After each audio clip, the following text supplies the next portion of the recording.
আইনজীবীদের চাইতে শক্তিশালী কোনো জনশক্তি আর নাই।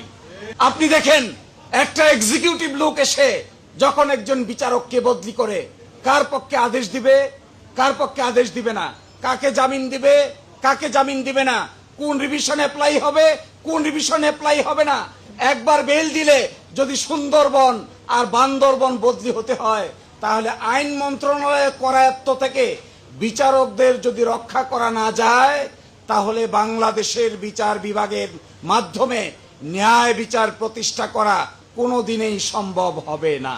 একজন দায়রা জাজ, মেট্রো সেশন জাজ এবং দায়রা আদালতগুলো যদি শক্তিশালীভাবে তাদের ভূমিকা পালন করতে না পারে, তাহলে বিচার প্রার্থীরা জগতে সবচাইতে বেশি অত্যাচারের শিকার হন।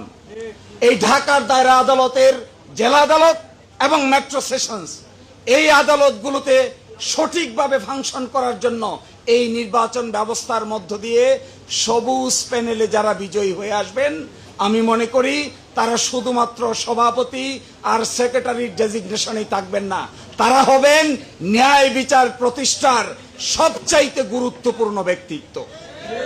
এই জায়গায় I am calling my dear brothers and sisters, come forward, look into the new nation. This nation is dedicated for accountability and transparency.